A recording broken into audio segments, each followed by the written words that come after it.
आइए आइए आइए, रामू की मशहूर पानीपुरी का स्वाद चखिए। खट्टी, मीठी, तीखी और लाजवाब पानीपुरी। पूरा दिन गांव में रामू की पानीपुरी की रेहड़ी पर यही आवाज़ गूंजती रहती थी। रामू की पानीपुरी की दुकान पूरे गांव की सबसे मशहूर दुकानों में से एक थी। भैया, मेरे लिए ज़्यादा तीखी बनाना। मेरे लिए हल्की तीखी और थोड़ी मीठी। रामू हर ग्राहक की पसंद के अनुसार मुस्कुराते हुए पानीपुरी बनाकर देता था। हर रात लगभग 9 बजे वह अपनी दुकान बंद करता और पूरे दिन की कमाई का हिसाब लगाता। आज 100 प्लेट पानीपुरी बिकी। कुल खर्च 300 रुपये हुआ, यानी आज का मुनाफा 700 रुपये रहा। अपना कारोबार दिन ब दिन बढ़ता देखकर रामू बहुत खुश था। समय बीतता गया और ग्राहकों की संख्या लगातार बढ़ने लगी। अब अकेले पूरी भीड़ संभालना उसके लिए मुश्किल हो गया था। भैया, मेरे लिए तीखी, जल्दी देना, मेरे लिए भी ज़्यादा तीखी।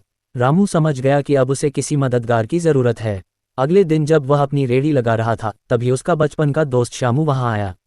श्यामू, क्यों रामू, काम धंधा कैसा चल रहा है? रामू, भगवान की कृपा है, सब बढ़िया चल रहा है। तू बता। श्यामू, मैं तो अभी भी काम की तलाश में हूँ। रामू, तो फिर तू बिल्कुल सही समय पर आया है। मुझे अपनी दुकान पर एक आदमी की ज़रूरत है। श्यामू, सच में? फिर आज से मैं तेरे साथ काम करूँगा।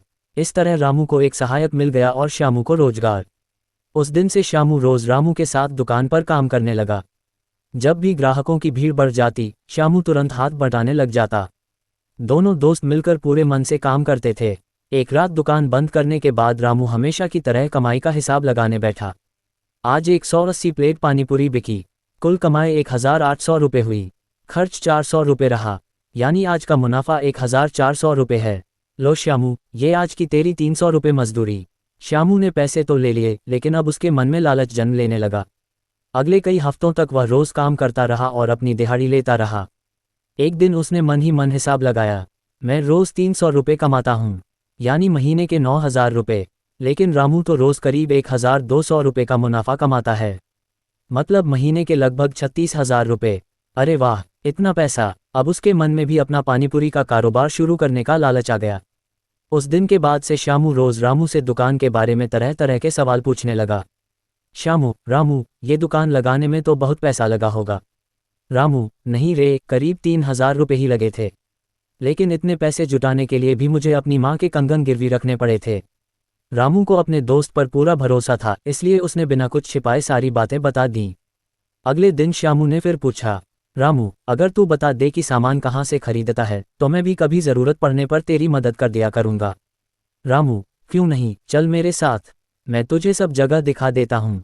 रामू उसे बाजार ले गया और उन सभी दुकानों से मिलवाया जहाँ से वह पानीपुरी का सारा सामान खरीदता था। कुछ हफ्तों बाद श्यामू ने मन ही मन फैसला कर लिया, अब मुझे इस धंधे की पूरी जानकारी हो गई है और मेरे पास अपनी दुकान लगाने लायक पैसे भी जमा हो गए हैं। अगले ही दिन रामू की रेहड़ी के ठीक बगल में एक नई पानीपुरी की रेहड़ी लग गई। आइए आइए, श्यामू की स्वादिष्ट पानीपुरी खाए। नया स्वाद, नई पहचान। ये देखकर रामू के पैरों तले जमीन खिसक गई। रामू, श्यामू, तूने मेरे साथ धोखा किया। श्यामू, धोखा नहीं रामू, दुनिया ऐसे ही चलती है।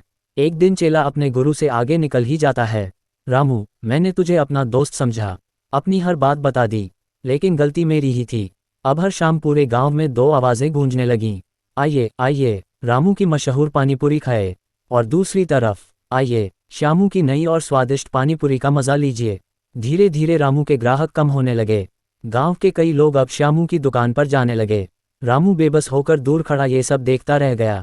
कई बार जिंदगी में सबसे बड़ा धोखा दुश्मन नहीं देते, बल्कि वही लोग देते हैं जिन पर हम सबसे ज़्यादा भरोसा करते हैं।